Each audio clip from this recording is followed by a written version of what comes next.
نحمده ونستعينه ونستغفره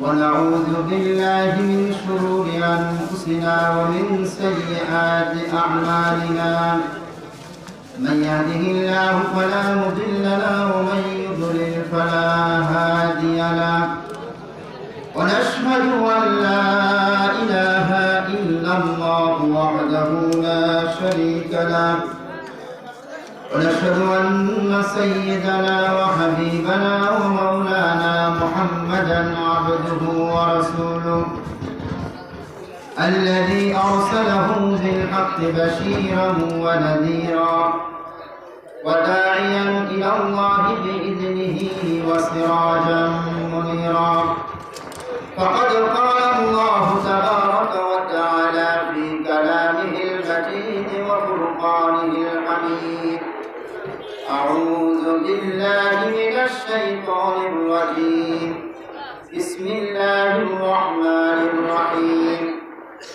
وأما من خاف مقام ربه ونهى النفس عن الهوى فإن الجنة هي المأوى وقال رسول الله صلى الله عليه وسلم أخرجوا من النار من ذكرني يوما أو خافني في مقام صدق الله العظيم وصدق رسوله النبي الكريم ونحن على ذلك من الشاهدين এই দুটি আয়াতের মধ্যে যা বলেছেন আমি তার উপরে মোটামুটি সংক্ষিপ্ত আলোচনা করার চেষ্টা করব ইনশাআল্লাহ। প্রথমে আমরা যে বিষয়টি আমরা আমাদের সামনে পরিষ্কার হওয়া উচিত তা হচ্ছে আমরা দুনিয়ার সকলের কল্যাণ চাই। কি বলে চাই না কল্যাণ? যে আমাদের সকলের ভালো হতে সবাই চাই তো চাই। এরপরে মরে যাওয়ার পরে আমাদের যে পরকাল বলে একটি বিষয় আছে, ওইখানে গিয়ে আমরা দুটো জায়গা আছে, জান্নাত আর কোথায় বলে জাহান্নাম। আমরা সকলেই কামনা করে আমরা কোথায় যেতে পারি বলেন? জান্নাতে যেতে পারি। এখন কে জান্নাতে যেতে পারবে আর কে পারবে না, আল্লাহ সুবহানাহু ওয়া তাআলা সিদ্ধান্ত তিনি নিজেই দিয়েছেন। কোনো মানুষের হাতে আল্লাহ তাআলা এই ফয়সালা দেননি যে কে জান্নাতে যাবে আর কে জাহান্নামে যাবে। এটার ফয়সালা স্বয়ং কে করবেন বলেন? আল্লাহ সুবহানাহু ওয়া তাআলা তিনি করবেন। আল্লাহ তাআলা বলছেন তোমরা যদি দুনিয়াতে কল্যাণ চাও আর আখিরাতে জান্নাত চাও, একটা কাজ তোমাদের করতে হবে। সেটা কি? আল্লাহ তাআলা কোরআনে বলছেন وَأَمَّا مَنْ خَافَ مَقَامَ رَبِّهِ وَنَهَى النَّفْسَ عَنِ الْهَوَى ওই ব্যক্তি যে মান খাফা মাকাম রাব্বিহি, আল্লাহ রাব্বুল আলামিনের সামনে তাকে দাঁড়াতে হবে, এই ভয় যার মধ্যে থাকবে আর এই ভয় নিয়ে জীবন যাপন করবে। ওয়ানাহা আন-নাফসা আনিল হাওয়া, আর মন যা চায় খেয়াল খুশি মতো চলবে না। আল্লাহ রাব্বুল আলামিন বলেন ফাইন্নাল জান্নাতা হিয়াল মাওয়া, আমি আল্লাহ পাক তার ঠিকানা জান্নাতে বানিয়ে দেব। বলেন সুবহানাল্লাহ। যার মধ্যে এই চিন্তা থাকবে, কোন চিন্তা? যে কালকে আমাদের ময়দানে আমাকে আল্লাহর সামনে দয়ানামাজ হতে হবে, দাঁড়াতে হবে, এই ভয় নিয়ে যে দুনিয়ায় চলাফেরা করবে এবং ওয়ানাহান নাফসা আনিল হাওয়া, খেয়াল খুশি মন যা চাচ্ছে তার বিপক্ষে কাজ করা, মন যা চাচ্ছে নিজেকে সেখান থেকে নিবৃত্ত করা, সেখান থেকে দূরে রাখা, এইটা যে করতে পারবে আল্লাহ তাআলা বলেন সে মরে যাওয়ার সাথে সাথে আমি আল্লাহ রাব্বুল আলামিনকে জান্নাত দান করব। এখন আল্লাহর ভয় এটা এমন একটা জিনিস, আল্লাহর ভয় যদি কারোর মধ্যে না থাকে, আপনি তার পিছনে যতই শ্রম দেন, যত চেষ্টা করেন না কেন, 5 পয়সার কোনো লাভ নেই, তাকে আপনি ভালো বানাতে পারবেন না। এটা পরীক্ষিত জিনিস। মানুষকে ভালো করা, মানুষকে ভালো বানানো, একটি মানুষ যদি ভালো হয়ে যায়, একটি সমাজ ভালো হবে, একটি রাষ্ট্র ভালো হয়ে যাবে। কি বলে ঠিক না? আর তখন সেই মানুষগুলো কোথায় যাবে বলে? পরকালে জান্নাতে যাবে। এটা তো আল্লাহর পক্ষ থেকে। নবী করিম সাল্লাল্লাহু আলাইহি ওয়াসাল্লাম দেখেন, আজকে পৃথিবীতে আমরা অনেকে আশিক রাসূল দাবি করি। দেখছেন আপনারা বিভিন্ন পোস্টারের মধ্যে, বিভিন্ন ওয়ালের মধ্যে দেখেন আশিক রাসূল, এই রাসূলের পাগল, রাসূলকে তারা ভালোবাসে। নবী করিম সাল্লাল্লাহু আলাইহি ওয়াসাল্লাম নিজে বলেছেন আমার প্রকৃত আশিক কারা, আমাকে প্রকৃতপক্ষে কারা ভালোবাসে এবং আমার সবচেয়ে আপনজন কারা, এটা রাসূল নিজে বলেছেন। সুবহানাল্লাহ। কারা কারা? রাসূলের মুখ থেকে শুনে। হযরত মুআজ ইবনে জাবাল রাদিয়াল্লাহু তাআলা আনহু সাহাবী ছিলেন।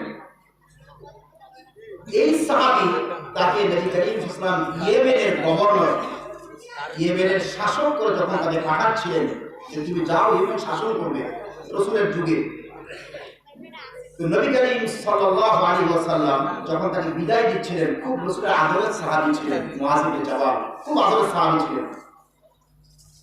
মুআজ ইবনে জাবাল উঠের পিঠে দিয়ে এরকম সওয়ার অবস্থায় রয়েছেন, আর নবী করিম সাল্লাল্লাহু আলাইহি ওয়াসাল্লাম হেঁটে হেঁটে তার সাথে যাচ্ছেন উপদেশ দিতে দিতে। আপনারা বলবেন রাসূল নিচে সে উপরে, উঠের উপরে, এটা কেমন? না, রাসূল তাকে নিজেই প্রতি বারবার বলছেন হুজুর আপনি উঠের উপর ওঠেন, আমি নিচে থেকে বলছি না, তুমি উঠের উপর থাকো, আমি নিচে তোমার থেকে হেঁটে সামনে অগ্রসর হব। তো তার সাথে যাচ্ছেন রাসূল, সাথে সাথে যাচ্ছেন। রাসূল তাকে অনেকগুলো উপদেশ দিলেন, রাষ্ট্রটা কিভাবে চালাবে, জনগণকে ইনসাফ করবে, ইত্যাদি অনেক কিছু উপদেশ দিলেন। দেওয়া যখন শেষ হয়ে গেল উপদেশগুলো, এরপরে নবী করিম সাল্লাল্লাহু আলাইহি ওয়াসাল্লাম তাকে একটা কথা শেষে বললেন, মুআজ শোনো, সম্ভবত এই বছরের পরে তুমি আমার আর সাক্ষাৎ পাবে না, এই বছরের পরে আর সাক্ষাৎ পাবে না। তার মানে রাসূল বুঝাইলেন যে আমি এই বছর অতিক্রম হওয়ার, আমি এই বছরের মধ্যে ইন্তেকাল করব, তুমি ইয়েমেন থেকে যখন আসবে তখন এসে আমার কবরের কাছ দিয়ে যাবে, আমার মসজিদে নববীর কাছ দিয়ে তুমি যাবে। কথাটা বলার সাথে সাথে মুআজ ইবনে জাবাল কাঁদতে শুরু করলেন, কারণ রাসূলের সাথে তার যে সম্পর্ক তিনি বুঝতে পেরেছেন আমি ইয়েমেন থেকে ফিরে আসা রাসূলকে পাবো। আমার বন্ধুগণ, হযরত মুআজ ইবনে জাবাল রাদিয়াল্লাহু তাআলা যখন কাঁদতে লাগলেন অঝর নয়নে, নবী করিম সাল্লাল্লাহু আলাইহি ওয়াসাল্লাম তার দিক থেকে তিনি মুখটা ফিরিয়ে নিলেন। তার কারণ রাসূল সাল্লাল্লাহু আলাইহি ওয়াসাল্লাম যদি জাবালের মুখের দিকে তাকান তাহলে আমার নবী সহ্য করতে পারবেন না। ওয়া নাহওয়াল মদিনা, আপনার আমার নবী বিশ্ব নবী মুআজ ইবনে জাবালের দিক থেকে মুখটা ফিরিয়ে তিনি বললেন মদিনার দিকে, তুমি বলেন মদিনার দিকে তিনি বললেন।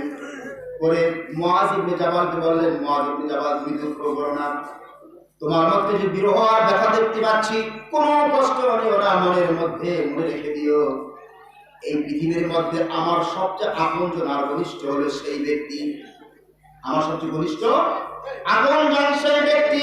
ইন্নাহু লানাসি বিল মুত্তাকুন মান কানু হাইসু, আল্লাহ রাসূল সাল্লাল্লাহু আলাইহি ওয়াসাল্লাম বললেন এই পৃথিবীর মধ্যে যত মানুষ বিচরণ করে সকল মানুষের মধ্যে আমার কাছে আওলান নাস, আমার কাছে সবচেয়ে প্রিয় এবং আমার সবচেয়ে আস্থাভাজন, আমার সবচেয়ে নিকটের ব্যক্তি হলো সে আল মুত্তাকুন, যে নাকি আল্লাহর ভয় করে। বলেন সুবহানাল্লাহ।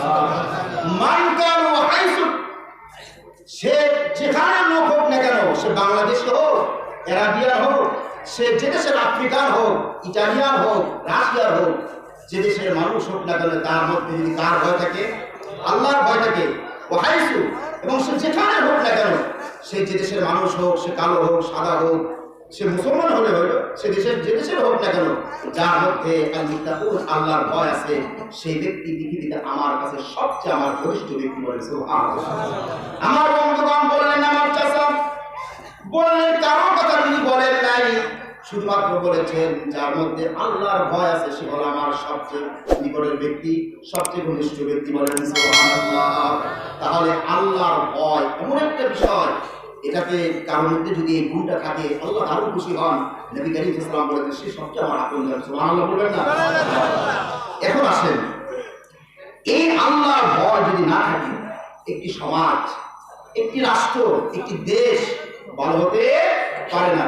আমার আপনার নবী বিশ্ব নবী রাসূলুল্লাহ সাল্লাল্লাহু আলাইহি ওয়াসাল্লাম, আপনারা সকলেই জানেন তিনি এমন একটি সমাজ এসেছিলেন যে সমাজটা অত্যন্ত খারাপ, যারা চরিত্রের দিক থেকে, নৈতিকতার দিক থেকে যারা একটা অধপাতিত একটি জাতি ছিল, যাদের মধ্যে নৈতিকতা বলতে কোনো জিনিস ছিল না। তারা দিনের দুপুরে মানুষ হত্যা করত, তারপরে জিনা, ব্যভিচার, অশ্লীল, অসামাজিক, অধর্মীয় কাজ দিয়ে গোটা সমাজটাকে তারা ভাসিয়ে ফেলেছিল। সেই সমাজটাকে আমার নবী যে জিনিসের মাধ্যমে ভালো করেছিলেন, সেই জিনিসটার নাম হচ্ছে আল্লাহর ভয়। আজকে দেখেন, আমরা অনেকেই কথায় কথা বলি শিক্ষা যত বাড়বে দেশ তত এগিয়ে যাবে, বলি না আমরা? এটা কত মিথ্যা কথা, পৃথিবীর কোনো কথা নেই। বাস্তবতা কি তাই? সম্পূর্ণ বিপরীত। আজ থেকে 50 বছর পূর্বে আমাদের মধ্যে যারা মা, যাদের বয়স 50-60 হয়েছে, আপনি দেখবেন তারা যতটা আদরবান ছিলেন, চরিত্রবান যারা তারা ছিলেন, তাদের মধ্যে যতটা ভদ্রতা ছিল, সভ্যতা ছিল, আজকে মাস্টার্স পড়ুয়া একটা মেয়ের মধ্যে আমি সেই সভ্যতা, সেই ভদ্রতা আমি পাবেন। আগে আমাদের মারা, আমাদের দাদিরা, নানিরা যারা ছিলেন, একটা পুরুষকে দেখলে তারা রাস্তায় এক সাইড দিয়ে তারা হাঁটতেন, বলে ঠিক না? আর এখন মহিলাদের অবস্থা, আমাদের বউ বাজার যাবেন আর যে স্বামী বাজার, যে বাজারে যায় আপনারা দেখবেন মহিলারা পুরুষের গায়ের উপরে ঝাঁপিয়ে পড়তে চায়, কারণ সমান অধিকার। এখন এই যে অসভ্যতা, এই যে নোংরামি, মানুষ কি শিক্ষিত হচ্ছে না মূর্খ হচ্ছে? তিনি বলে শিক্ষিত হচ্ছে। জায়গায় জায়গায় ইউনিভার্সিটি হচ্ছে, কলেজ হচ্ছে, বিভিন্ন প্রতিষ্ঠান হচ্ছে, মাদ্রাসা হচ্ছে, তারপরেও কিন্তু মানুষ এতটা খারাপ হচ্ছে যে আমরা আইয়ামে জাহিলিয়াত তো ভালো, আমরা তাদেরকে হার মানিয়ে দিচ্ছি। আপনি দেখেন বাংলাদেশের যিনি বর্তমান যিনি আইনমন্ত্রী, তিনি একটা কথা বলেছেন, শিক্ষিত লোকদের মাধ্যমে অপরাধ বেশি হয়, এমন কোন অপরাধ নেই যেটা শিক্ষিত লোকেরা করে না। বাংলাদেশের যত অপরাধ, যত অপকর্ম, সকল অপকর্মের গোড়ায় দেখবেন শিক্ষিত লোকেরা। কি বলে ঠিক না? তাহলে এটা কেন হলো? এটা হচ্ছে একটা মাত্র কারণ, তার কারণ হচ্ছে শিক্ষা আছে, কিন্তু শিক্ষার যে মূল উদ্দেশ্য সেটা আমরা হারিয়ে ফেলেছি। সেটা কি? সেটা হচ্ছে আল্লাহর ভয়। আল্লাহর ভয় না থাকার কারণে যত বিজ্ঞান দিকে অগ্রসর হচ্ছি, শিক্ষার দিকে অগ্রসর হচ্ছি, ক্রমান্বয়ে আস্তে আস্তে আমরা পশুর মতো হয়ে যাচ্ছি। কি বলে ঠিক? আমি একটা দৃষ্টান্ত আপনাকে দিই। নবী করিম সাল্লাল্লাহু আলাইহি ওয়াসাল্লাম যে যুগটাতে ছিলেন, সেই যুগটাকে আরবিতে কি বলা হয়? জাহিলিয়াত বলে কি? মূর্খতার যুগ। সেই যুগে একটা অপরাধ মানুষ করতো। সে অপরাধটা কি? একটা লোক সে নিজের হাতে নিজের জীবিত কন্যাকে কি করতো বলে? মাটির মধ্যে পুঁতে ফেলতো। জীবন্ত একটা মেয়েকে, বাপ নিজ হাতে মেয়েকে পুঁতে ফেলতো। আল্লাহ রাব্বুল আলামিন বলেন, বিআইয়ি যামবিন কুতিলাত, ও আরবের লোকেরা, ও মক্কার আর মদিনার লোকেরা, বিআইয়ি যামবিন কুতিলাত, এই মেয়েটা কি অপরাধ করলো? তোমার পরিবার টুকরো এই মেয়েটা, যাকে তুমি নিজ হাতে তুমি মাটির মধ্যে গর্তের মধ্যে ঢুকিয়ে দিয়েছো, সে কি অপরাধ করেছে? আল্লাহ তাআলা বলেন তাদের অবস্থা কেমন খারাপ ছিল। ওয়াইদা বুশিরা আহাদুহুম বিল উনসা ওয়াল্লা ওয়াজহুহু মুসওয়াদান ওয়া হুয়া কাযীব। ওয়াইদা বুশিরা আহাদুহুম বিল উনসা, যখন সেই সমাজের লোকগুলোকে কেউ বলতো, মনে করেন বাপ বাড়িতে নাই, সংবাদ গেছে তার কানে, ওয়াইদা বুশিরা আহাদুহুম বিল উনসা, উনসা মানে কন্যা, মেয়ে, যখন তাদের কানে, বাপের কানে সংবাদকে পৌঁছাতো যে তোমার ঘরে কন্যা সন্তান হয়েছে, খুশি তো হওয়া দূরের কথা, আল্লাহ তাআলা বলেন মুসওয়াদান ওয়া হুয়া কাযীব, চেহারাটা কালো হয়ে যেত আর তারা মানসিক চাপে তারা ভুগতে বলেন নাউযুবিল্লাহ। ইয়াতাওয়ারা মিনাল কওমি মিন সু, এই মেয়েটা হয়েছে লজ্জায় কিভাবে মুখ দেখাবে, এই জন্য সমাজ থেকে সে আলাদা থাকতো আর চিন্তা করতো কি জানেন? যে সে আল্লাহ তাআলা বলছেন ইয়াতাওয়ারা মিনাল কওমি মিন সু মা বুশরাবি আয়ুমসিকুহু আলা হুরিন আম ইয়াদুসুহু ফি তুরাব, যে আমি মেয়েটাকে লজ্জা বহন করে আমি কি মেয়েটাকে জীবিত রাখবো না মাটির মধ্যে আমি দাফন করে দেবো, এই চিন্তা তারা করতে বলেন নাউযুবিল্লাহ। আল্লাহ তাআলা সামা ইয়াহকুমু, তোমাদের কিরকম বিচার, তোমরা নিজ হাতে নিজের কন্যাকে তোমরা হত্যা করছো। এই কাজটা রাসূলের যুগের আরবের লোকেরা করতো, কতটা তারা খারাপ ছিল। এখন দেখেন সেই যুগের আরবের লোকেরা যে কাজটা তারা করতো, সেই কাজটা বর্তমানে আমরা মুসলমান বাংলাদেশে করি। প্রমাণ আমি আপনাদের দিচ্ছি, খেয়াল করে সবাই শুনবেন। বাংলাদেশ প্রতিদিন একটি পেপার আছে, বাংলাদেশ 24/10/2011, এই 2021, গত সেপ্টেম্বরের 15 তারিখে, কত তারিখে? 15 তারিখে, খুব খেয়াল করবেন, কুমিল্লার চান্দিনা একটা থানা আছে। কি থানা? চান্দিনা। এই থানায় একটা লোক সুলাইমান ব্যাপারী তার নাম, তার আপন ভাতিজাদের সাথে তার জমি জমা নিয়ে একটা মারামারি, 6 শতক জমি নিয়ে, 6 শতক জমি, তো মারামারি একটা পর্যায়ে 25শে সেপ্টেম্বরে সে কি করেছে, তার ভাই, চাচাতো ভাইদের মামলায় ফাঁসাবার জন্য সে কি করেছে দেখেন, নিজের মেয়েকে হত্যা করেছে। কিভাবে করেছে দেখেন, তার 2 ছেলে 2 মেয়ে, ওই সুলাইমান ব্যাপারী 2 ছেলে ঢাকা থেকে পড়ালেখা করে, আর 2টা মেয়ের মধ্যে বড় মেয়েটা যেদিন এই ঘটনাটা ঘটে সেই দিন মারামারি একটা পর্যায়ে তার স্ত্রী অসুস্থ হয়ে যায়, স্ত্রীকে ঢাকার 2 মাস হাসপাতালে ভর্তি করেছে, বড় মেয়েটা মার সাথে, তাহলে বাড়িতে থাকতেছে কয়জন? এখন একটা, ছোট মেয়েটা। এই ছোট মেয়েটা সে তার কি করেছে দেখেন, বাপের জন্য রাতের খাবার পাক করেছে। খেয়াল করেন সবাই, খাবার পাক করার পরে বাপ খাবার দাবার খেয়ে বাইরে চলে গেছে পড়ার জন্য, সিগারেট কি খাবে চলে গেছে বাইরে। ঘরে এসে নিজে ওই যে মেয়েটা তাকে পাক করে খাওয়াইলো, সেই মেয়েটাকে সে গলা টিপে কি করলো, হত্যা করলো। বুঝলেন? বাপ নিজে, কিন্তু কি করছে বলেন, বাপ নিজে। হত্যা করে লাশটাকে বাড়ি টেনে নিয়ে চাস্তো ভাইয়ের যে বাড়ি যেখানে, সে বাড়ির পিছনে একটা পুকুর আছে, পুকুর পাড়ে নিয়ে নিজ হাতে সেই মেয়েটাকে কুপিয়েছে, দা দিয়ে কুপিয়ে টুকরা টুকরো খণ্ড বিখণ্ড করে পুকুরে ফেলেছে লাশ। মামলা করেছে আপন চাস্তো ভাইদের বিরুদ্ধে, যে আমার চাস্তো ভাইরা তারা আমার মেয়েটাকে হত্যা করেছে। আপনি কল্পনা করে জাগার জন্য ৬ শতক জাগার জন্য নিজের পরিবার টুকরা সন্তানটাকে সে নিজ হাতে সে হত্যা করেছে। আপনি বলেন রসুলের সেই আইয়ামে জাহিলিয়া আর এই যুগের সাথে পার্থক্য কথা আপনি বলেন, বলতে পারেন কেন?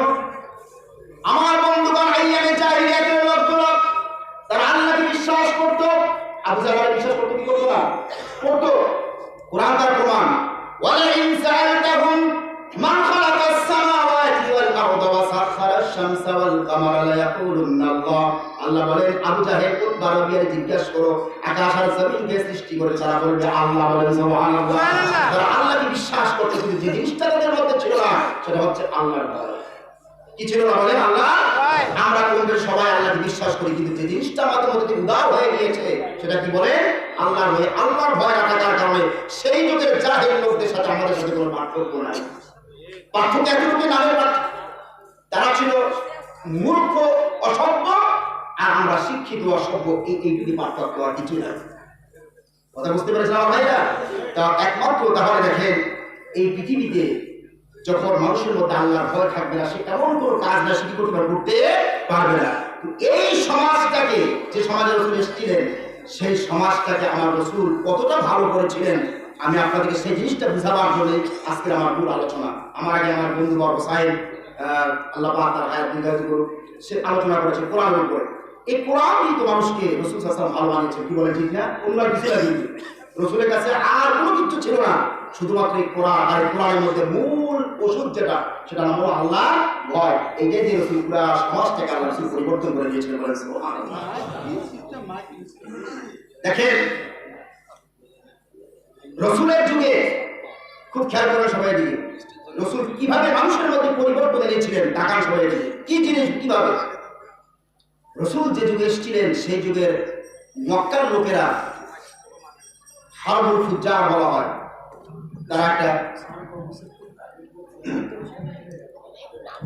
তারা মক্কার লোকেরা একটা অন্যায় যুদ্ধ করেছিল, যেটাকে বলা হয় কি বলে ফুজ্জারের যুদ্ধ।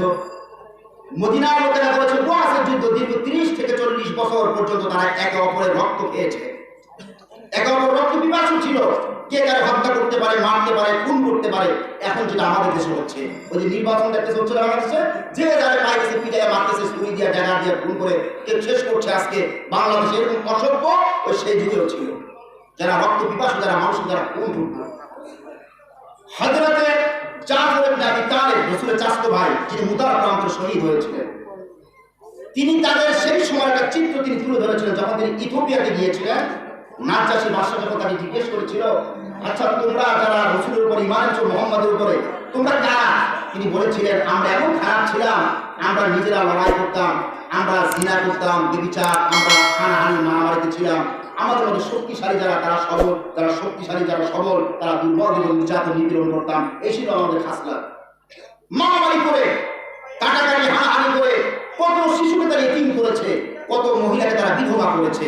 সেই যুগে তারা এত তাড়াতাড়ি যুদ্ধ বিগ্রহ করে তারা নিজেকে শেষ করে ফেলেছিল, যাদের মধ্যে হিংসার বিদ্বেষ কাজ করেছে।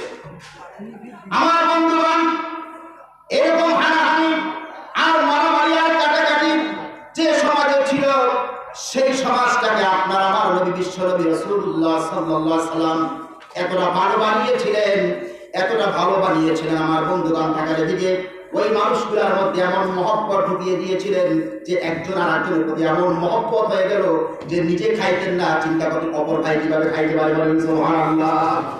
আল্লাহ খুব খুশি হয়ে গেছেন। যাদের মধ্যে হিংসা বিদ্বেষ ছিল, সেই জাতিকে আল্লাহ তাআলা কত ভালো বানিয়েছেন সবাই খেয়াল করে দিবে। কত ভ্রাতৃত্বপূর্ণ একটি সম্পর্ক আমার রাসূল তাদের মধ্যে তৈরি করেছিলেন। আপনারা শুনলে আশ্চর্য হবেন, আল্লাহ খুশি হয়ে তাদের ব্যাপারে আল্লাহ কোরআন আয়াত নাযিল করেছেন।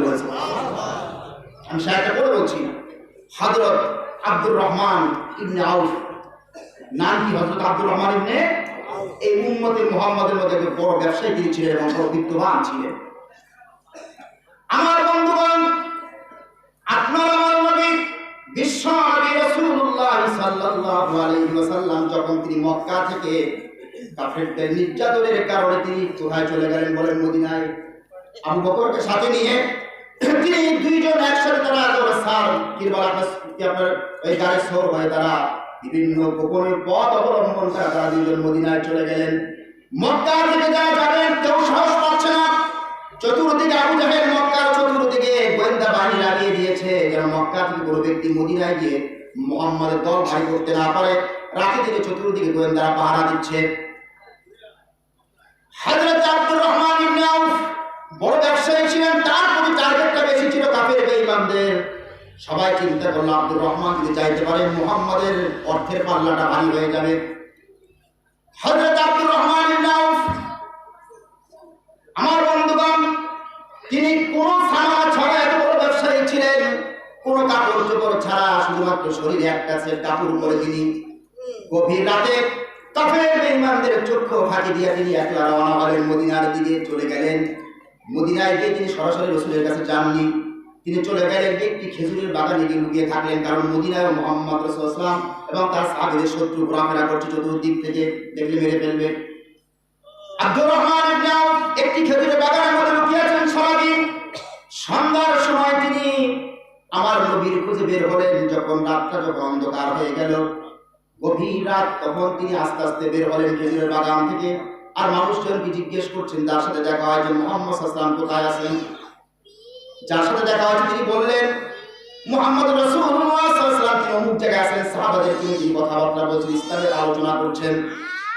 আব্দুর রহমান ইবনে আউফ চলে গেলেন, গিয়ে রাসূল সাল্লাল্লাহু আলাইহি ওয়াসাল্লাম বয়ান করছেন। এক পিছনে এক জায়গায় তিনি বসে পড়লেন, রাসূলের দৃষ্টি পড়েছে তার উপরে। দেখতে পেয়েছেন আব্দুর রহমান ইবনে আউফ। আমার রাসূল বয়ান শেষ করার পরে আব্দুর রহমান ইবনে আউফ রাদিয়াল্লাহু তাআলা আনহুকে ডাকলেন, আব্দুর রহমান তুমি এদিকে আসো। আব্দুর রহমান আসলো। আসার পরে আব্দুর রহমান রাসূল জিজ্ঞেস করলেন তুমি কিভাবে আসলে? আব্দুর রহমান বলছে ইয়া রাসূলুল্লাহ, আমি খানায় কাবা তাওয়াফ করি, আপনারে পাই না, মনটা ভালো লাগে না। খাদিজার ঘরে যাই, মনটা ভালো লাগে না, আপনি নাই। আমার মনটা এত খারাপ হয়েছে, আমার মনের মধ্যে কোনো শান্তি নাই। আপনি কোথায় আছেন? আমি সে খুঁজতে খুঁজতে আপনার কাছে এসেছি। বলেন সুবহানাল্লাহ। আমার সমস্ত অর্থ করে টাকা পয়সা সব মক্কায় রেখে এসেছি। আপনি জানেন আমি অনেক বড় লোক ছিলাম, আমি কিচ্ছু আনি নাই, শুধুমাত্র আপনার মহব্বতে। বলেন সুবহানাল্লাহ। আসার পরে আমার নবী আব্দুর রহমানকে জড়িয়ে ধরলেন, বলে আব্দুর রহমান, আমি তোমারে তো দেখেছি যখন তুমি মক্কায় ছিলে, বড় লোক ছিলে, তোমার শরীর অনেক দামি দামি পোশাক, তোমার চুল কত পরিষ্কার ছিল, কত সুন্দর তুমি ছিলে। এখন দেখতে পাচ্ছি তোমার চুলগুলো উস্কো উস্কো ময়লা, শরীর কাপড়টা ময়লা, শরীরটা ময়লা। রাসূল আমি সব কিছু বিসর্জন দিয়েছি শুধুমাত্র আপনার জন্য। বলেন সুবহানাল্লাহ। আমার রাসূল তাকে জড়িয়ে কাঁদতে লাগলেন, রাসূলের চোখ দিয়ে পানি পড়তে লাগলো। আমার রাসূল সাহাবাদেরকে লক্ষ্য করে বললেন, আমার সাহাবীরা, তোমরা এই আব্দুর রহমান ইবনে আউফকে তোমরা কে নিতে পারবে ভাই হিসাবে? যারা মক্কা থেকে হিজরত করতো তাদের কি বলা হয়? বলে মুহাজির। আর যারা মদিনা তাদেরকে সাহায্য করতে তাদের কি বলা হয়? আনসার। আমার বন্ধুগণ, এই কথা বলার সাথে সাথে হযরত সাদ ইবনে রাবিয়া দাঁড়িয়ে গেলেন, ইয়া রাসূলুল্লাহ, আমি আব্দুর রহমানকে আমি ভাই হিসাবে তাকে নিয়ে যাব। রাসূল বললেন হাতটা দাও। দুজন হাতটা মিলিয়ে দিলেন আর বললেন আব্দুর রহমান ও সাদ, আজ থেকে তোমার আপন ভাই কত। বলেন সুবহানাল্লাহ। যে মক্কা মদিনার লোকেরা মারামারি কাটাকাটি করতো তাদের অবস্থা দেখেন। সাদ ইবনে রাবিয়া আব্দুর রহমান ইবনে আউফের হাতটা ধরে চললেন, বলে বন্ধু চল বাড়িতে নিয়ে গেলেন। বাড়িতে নিয়ে যাওয়ার পরে নাস্তা খাবার দাবার শেষ করার পরে একটা রশি নিলেন হাতের মধ্যে। সেই রশিটা নিয়ে তার বাড়িতে চলে গেলেন। বাড়িতে মাঠ জায়গা আছে, সেই জায়গায় চলে গেলেন। আব্দুর রহমান ইবনে আউফ কি বলেন, আপনি রশি নিয়ে কোনাটা চেপে ধরেন, এরকম চেপে ধরলেন তিনি। সাদ ইবনে রাবিয়া অনেক দূরে তার যে জায়গায় সেখানে চলে গেলেন। আর এক কোনায় যাওয়ার পরে রশিটা অর্ধেক করেছেন, ওই পাশ কোনার এই পাশের কোনা করার পরে অর্ধেক হলো কিনা বলেন? অর্ধেক হওয়ার পরে আব্দুর রহমান ইবনে আউফ কি বলছেন, আব্দুর রহমান অর্ধেক জায়গা তোমার আর অর্ধেক জায়গা আমার। বলেন সুবহানাল্লাহ। বাপের পৈতৃক সম্পত্তি আব্দুর রহমান ইবনে আউফকে দিয়ে দিচ্ছেন। তিনি কি ভালোবাসা হলে পরে এই জায়গাটা আপনাকে দিতে পারবেন? আপনি নিজের দায়িত্ব দেন না আপনাকে। আর মারা হয়েছি জানেন, গত পরশুদিন তার আগের দিন আলাদারিতে আপন ভাইকে সম্পত্তি খুন করেছে তাদের উপরে। আর সাহাবাদের দেখেন কি শিখিয়েছেন আপনারা, আমার রাসূল কি শিক্ষা দিয়েছিলেন তাদেরকে। আব্দুর রহমান ইবনে আউফ হতবাক হয়ে গেলেন। পৈতৃক সম্পত্তি সে আমাকে দিয়ে দিল, শুধু তাই না, উপরে জায়গা মাপার পরে খাবার দাবার হয়ে গেল। আব্দুর রহমান ইবনে আউফকে বলছেন, আব্দুর রহমান, তুমি মুক্তা হয়ে চলে এসছো, তোমার কিন্তু ভাবিকে আনতে পারো না সাথে করে, তোমার কি স্ত্রী নাই সাথে? আমার দুইজন স্ত্রী আছে। কয়জন স্ত্রী? দুইজন স্ত্রী আমার। আমি একজনকে তালাক দিয়ে আমি তোমার বিবাহিতাকে দিয়ে দেবো। বলেন সুবহানাল্লাহ। বাড়িতে চলে গেলেন সাদ ইবনে রাবিয়া, দুইজন স্ত্রীকে সামনে বসিয়েছেন। বলছে, আমার প্রাণপ্রিয় স্ত্রীগণ শোনো, আমার এক ভাই মক্কা থেকে এসেছে, আব্দুর রহমান ইবনে আউফ, ভাইকে সাথে আনতে পারে নাই। আমি দুইজন স্ত্রী কিনে থাকবো, আমার ভাই আব্দুর রহমান তার স্ত্রী থাকবে না, তা হতে পারে না। আমি তোমাদের দুইজনের একজনকে আমি তালাক দিয়ে দেবো, বলো কে রাজি আছো? সৌরভ মনে মনে খুব খুশি যে তালাক দিলে বড়রাই দেবে, কি কন ঠিক কিনা, যেটা পুরো রাইটারে দেবে, আমি তো ছোট আমাকে দেবে না। আব্দুর রহমান ইবনে আউফ দেখেন সাদ ইবনে রাবিয়া বললেন, না ছোট স্ত্রী, মন খুশি হওয়ার কোনো কারণ নাই, কারণ আমি আল্লাহ রাব্বুল আলামিনের কোরআনুল কারীমে পড়েছিলাম, তানালুল বিররা হাত্তা তুনফিকু মিম্মা তুহিব্বুন। তোমরা সবচেয়ে যে জিনিসটাকে বেশি ভালোবাসো সেই জিনিসটাকে আল্লাহর রাস্তায় যদি দান না করো, তাহলে তোমরা কখনো সফলতা অর্জন করতে পারবে না। তুমি ছোট স্ত্রী তোমার বেশি বেশি ভালোবাসি, তোমরা তালাক দিয়ে দেবো, যাও, তুমি আব্দুর রহমান স্ত্রী হয়ে যাবো। কি ছিলেন সাহাবায়ে কেরাম! স্ত্রীকে দিয়ে দিলেন তালাক দিয়ে, মোহরের টাকা নাই আব্দুর রহমান ইবনে আউফের কাছে।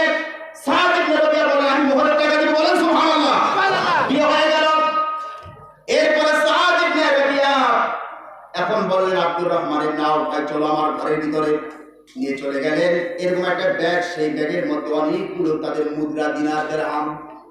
সাদ ইবনে রাবিয়া বলছে, আব্দুর রহমান শোনো, আমার পিতা যখন মারা যায় এই মুদ্রাগুলো, এই দিনারগুলো রেখে দিয়েছেন, আজকে আমি এইটা অর্ধেক ভাগ করবো। বলেন সুবহানাল্লাহ। সেটা আমি তোমার অর্ধেক দিয়ে দিব। আব্দুর রহমান হাতটা ধরেছে, বলে, সাদ, এতক্ষণ যা করেছো মুখ খুলে নাই, আমি এখন তোমার কাছে কিচ্ছু চাই না। তোমার এই সম্পত্তি যা দিয়েছো খুশি হয়েছি, স্ত্রী তালাক দিয়ে আমার বিদায় দিয়েছো তাও খুশি হয়েছি। তোমার পিতা রেখে যাওয়া এই যে মুদ্রা, দিনার, দিরহাম, আমি এখানে ভাগ বসাতে রাজি না। তুমি শুধু একটা কাজ করো, মদিনার কোথায় ভালো বাজার আছে সেই বাজারটা একটু আমার দেখাইয়া দাও, কারণ আমি বড় ব্যবসায়ী ছিলাম, মক্কায় ব্যবসার পরিচয় আমার ভালো জানা আছে, আমার শুধু বাজারটা একটু দেখাইয়া দাও, তারপরে খেলা শুরু হয়ে যাবে। বলেন সুবহানাল্লাহ। আব্দুল হাদিস কিতাবের ইতিহাসের কিতাবে সাদ ইবনে রাবিয়া আব্দুর রহমান ইবনে আউফ তিনি চলে গেলেন মদিনার বাজারে। আব্দুর রহমান ইবনে আউফ অল্প কিছু টাকা পয়সা এনেছিলেন, সেই টাকা দিয়ে ব্যবসা করলেন। আমার ভাই, আমি ঘটনাটা আমি আজকেই পড়েছি, হাদিস কি বলে, ইতিহাসের কিতাব এসেছে। ওই ব্যবসা করতে করতে একটা সময় আব্দুর রহমান ইবনে আউফ মদিনার মধ্যে সবচেয়ে বড় ব্যবসায়ী হয়ে গেলেন। বলেন সুবহানাল্লাহ। আমার বন্ধুগণ, রাসূলের ইন্তেকালের পরে আব্দুর রহমান ইবনে আউফ যখন তিনি জীবিত, মদিনায় দুর্ভিক্ষ দেখা দিয়েছে, মানুষজন হাহাকার করেছে, খাবার দাবার নাই, মানুষের পেটের মধ্যে খাবার নাই। আয়েশা সিদ্দিকা রাদিয়াল্লাহু তাআলা আনহা বললেন, আব্দুর রহমান ইবনে আউফকে একটু ডেকে আনো। তাকে ডেকে আনা হলো। হযরত আয়েশা বলছেন, আব্দুর রহমান শোনো, রাসূলের দিন আমার রানের উপরে তার মাথা ছিল, আকাশের দিকে তাকিয়ে তিনি বলছিলেন, আমার উম্মতের মধ্যে এমন একজন ব্যক্তি আছে, তার নাম হলো আব্দুর রহমান ইবনে আউফ। কি নাম? আব্দুর রহমান ইবনে আউফ। আমার উম্মতের মধ্যে সবচেয়ে বড় লোক সে, সে জান্নাতে যাবে, এটা আল্লাহ তাআলা বলেছেন, আমাকে জানিয়ে দিয়েছেন, আমার সেই আব্দুর রহমান জান্নাতে যাবে। দুনিয়ায় তাকে আল্লাহ জান্নাতের সার্টিফিকেট দিয়েছে। বলেন সুবহানাল্লাহ। কিন্তু সমস্যা হলো, তার এত সম্পদ, হিসাব দিতে দিতে তার জান্নাতে যাইতে খানিকটা দেরি হয়ে যাবে। আর যাদের হারাম টাকা, সুদ আর ঘুষের টাকা, তাদের হিসাবটা কেমন হবে চিন্তা করেন। আব্দুর রহমান ইবনে আউফ কাঁদতে লাগলেন কথা শুনে। আয়েশা বলছেন, আব্দুর রহমানকে বলা, তুমি এমন একটা কাজ করো যাতে করে কালকে আমাদের ময়দানে আমি তোমার জন্য সুপারিশ করতে পারি। আব্দুর রহমান ইবনে আউফ বললেন, কি করতে পারি মা, আপনি বলেন। বলে, এই যে মদিনার দুর্ভিক্ষ শুরু হয়েছে, মদিনায় দুর্ভিক্ষ শুরু হয়েছে, তুমি মানুষকে একটু দান সদকা করো। কোনো কথা নাই, বাড়িতে চলে গেলেন। বাড়িতে যাওয়ার পরে আমার ভাইরা, তার যে ম্যানেজার ছিল সেই ম্যানেজার তাকে বলছে, কি বলে, স্যার দেখেন আপনার বিশাল সে বাণিজ্য কাপড়ে যেটা সিরিয়াতে গিয়েছিল সেটা ফিরছে। আব্দুর রহমান ইবনে আউফ বলছেন, আমার ম্যানেজার শোনো, এই উটগুলা ঢোকার সাথে সাথে আমার বাড়িতে নিবা না, সমস্ত উটগুলা আমার নবীর রওজার সামনে নিয়ে যাও। বলেন সুবহানাল্লাহ। কয়টা উট? 4টা, 5টা, 700 উট যেগুলো মদিনা থেকে সিরিয়া গিয়েছিল, প্রত্যেকটা উটের উপরে মাল বোঝাই করা ছিল। 700 উটের সমস্ত মালগুলো তিনি আল্লাহর রাস্তায় দান করে দিলেন। আল্লাহ রাব্বুল আলামিন খুশি হয়ে গেলেন। যারা মানুষের রক্ত, যারা চুষ্ট, যে সমাজের লোকেরা, যে রাষ্ট্রের লোকেরা, সেই রাষ্ট্রের মানুষগুলো এত ভালো হয়ে গেল। একজন একজনের স্ত্রী দিয়ে দিচ্ছে, সম্পদ দিয়ে দিচ্ছেন, সব কিছু উজাড় করে দিয়ে দিচ্ছেন। আল্লাহ এত খুশি হয়ে গেলেন। সূরা হাসরে আল্লাহ আযাব নাযিল করে দিলেন, ওয়াল্লাযীনা তাবাওয়াউদ দারা ওয়াল ঈমানা মিন ক্বাবলিহিম ইউহিব্বুনা মান হাজারা ইলাইহিম ওয়া লা ইয়াজিদুনা ফি সুদুরিহিম হাজা। আল্লাহ বলেন, এই মদিনার আনসাররা, মক্কার লোকদের পূর্বে যারা মদিনার মধ্যে ঈমান এনেছে, বসবাস করছে, নিজের অভাব অনটন থাকা সত্ত্বেও তারা মুহাজির ভাইদেরকে তারা সাহায্য করেছে। আল্লাহ বলেন, আমি এমন খুশি হয়ে গেলাম, ওয়া ইউকাশশিফ আলা নাফসিহি, তারা নিজেদের ভাইদের ব্যাপারে কোনো গফিলতি করে নাই। আমি আল্লাহ রাব্বুল আলামিন তাদের জন্য কল্যাণের ফয়সালা করে দিলাম। বলেন সুবহানাল্লাহ। ওয়া ইউকাশশিফ আলা নাফসিহি ফাউলাইকা হুমুল মুফলিহুন, তারা সফলকাম, তারা জান্নাত। বলেন সুবহানাল্লাহ। এটা কিসের বদৌলতে? মানুষ যারা কাটাকাটি আর হানাহানি আর হিংসা বিদ্বেষ নিয়ে যারা ছিল, সেই মানুষগুলোকে আমার রাসূল আল্লাহর ভয় দিয়ে এমন বানাইলেন যে আমার সেই সাহাবায়ে কেরাম রিদওয়ানুল্লাহি তাআলা আলাইহিম একজন আরেকজনের জন্য জীবন দেওয়ার জন্য তারা রাজি হয়ে গিয়েছিল। বলেন সুবহানাল্লাহ। এটা কিসের বদৌলতে? বলেন রাসূলের আল্লাহর ভয় শিক্ষা দিয়ে তাদেরকে রাসূল এইখান থেকে কত উপরে তাদেরকে তুলেছিলেন। এজন্য কবি ইকবাল বলেছেন, ফেজাতি দেখে কত সুন্দর করে বলেছেন, দারফসানি নে তেরি কতরু কো দরিয়া কর দিয়া, দিল কো রওশন কর দিয়া, আঁখোं को बीना कर दिया। दरफशानी ने तेरी, হে রাসূল, তোমার শিক্ষা, তোমার আদর্শ মানুষকে এমন বানালো, কতরু কো দরিয়া কর দিয়া, যারা নৈতিকতার দিক থেকে, চরিত্রের দিক থেকে যারা শূন্য বিন্দুর মতো ছিল, আল্লাহ রাসূল তাদেরকে চরিত্রের সমুদ্র বানিয়ে দিলেন। বলেন সুবহানাল্লাহ। তাহলে কোন জিনিসটা ভালো বানাইছে রাসূল? বলেন কোন জিনিস দিয়া? বলেন কোন জিনিসটা ভালো বানাইছে? আল্লাহর ভয় দিয়ে রাসূল তাদেরকে ভালো বানিয়েছেন। অথচ আজকে আমাদের মধ্যে কোনো মিল নাই, কোনো মহব্বত নেই, একজন আরেকজনকে খুন করি, কি বলে ঠিক কিনা? খুন করি কিনা বলেন?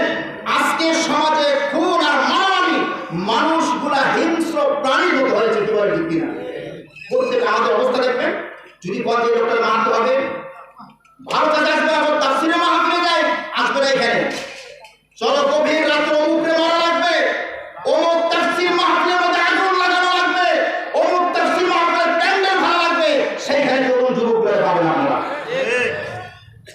যত শয়তানি আর বদমাশি, মানুষ হত্যার জন্য যদি একটাকে বলেন যে মানুষকে মারা লাগবে 10 টাকা 20 টাকা, মানুষ 10 টাকা 20 টাকার জন্য আজকে মানুষকে হত্যা করছে, কি বলেন ঠিক কিনা? এই কুমিল্লা শহরে গত কিছুদিন আগে 17 নম্বর যে ওয়ার্ডটি ছিল, এখনো আছে 17 নম্বর ওয়ার্ড, সেই ওয়ার্ডের যিনি কাউন্সিলর, সেই কাউন্সিলরকে 7 থেকে 8 জন লোক মিলে তারা তাকে হত্যা করেছে। শুনছেন আপনারা সবাই? কিসের জন্য? মাদকের ব্যবসা নিয়ে। কি ব্যবসা নিয়ে বলেন? কি ব্যবসা নিয়ে? মাদকের ব্যবসা নিয়ে সেই ছেলেরা শাহরুখ নামে এক লোকের নেতৃত্বে তারা মেরেছে।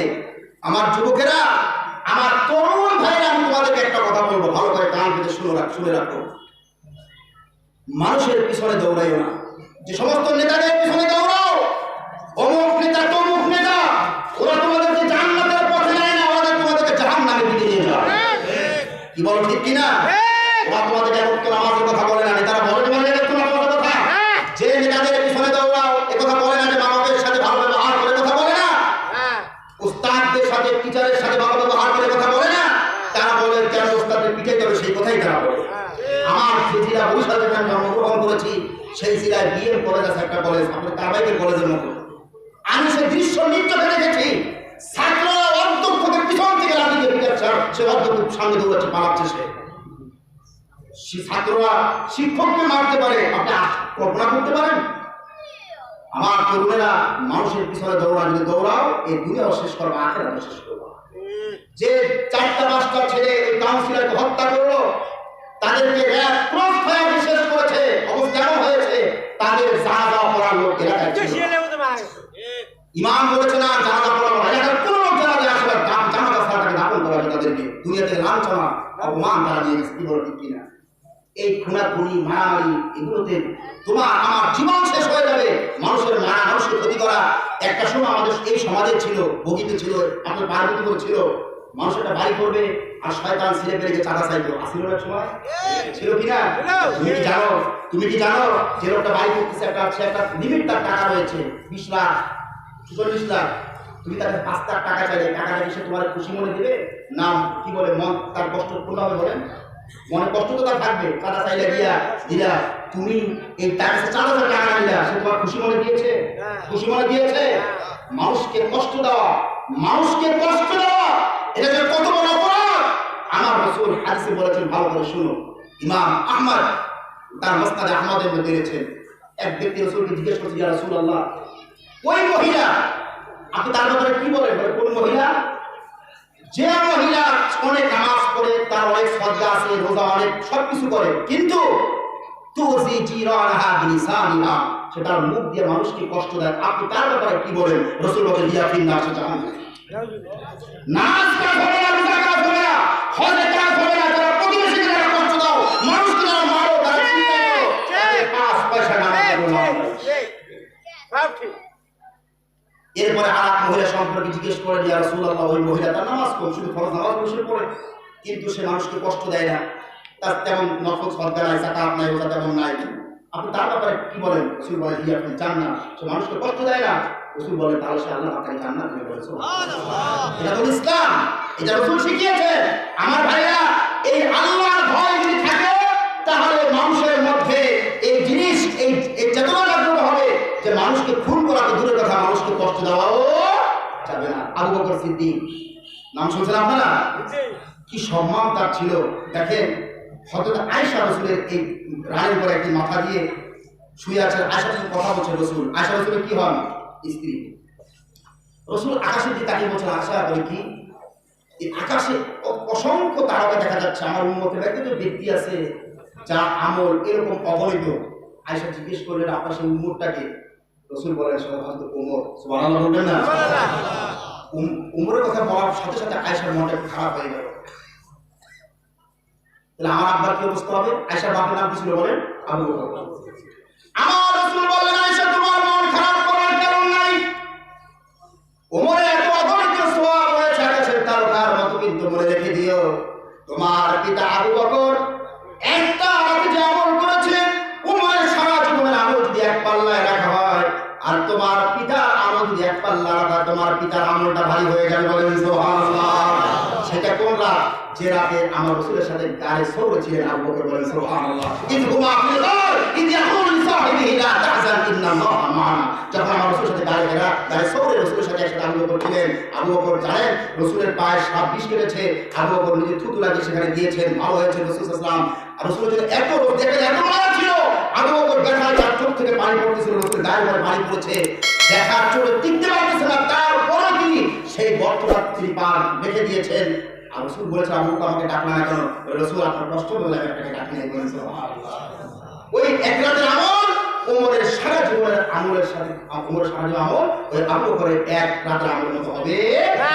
সেই আবু বকর যিনি জান্নাতে যাবেন, সমস্ত আলেম ওলামা একমত, সমস্ত নবীদের পরে আবু বকরের সম্মান সবচেয়ে বেশি। বলেন সুবহানাল্লাহ। রাসূল বলেছেন, আবু বকর তাকে জান্নাতের সব দরজা আহ্বান করবে, কিন্তু আমার ভিতর দিয়ে চলে যাবে। বলেন সুবহানাল্লাহ। সেই আবু বকর একদিন রবিয়া আসলাম একজন সাহাবী ছিলেন, হাদিসে কিতাবে এসেছে ঘটনাটি।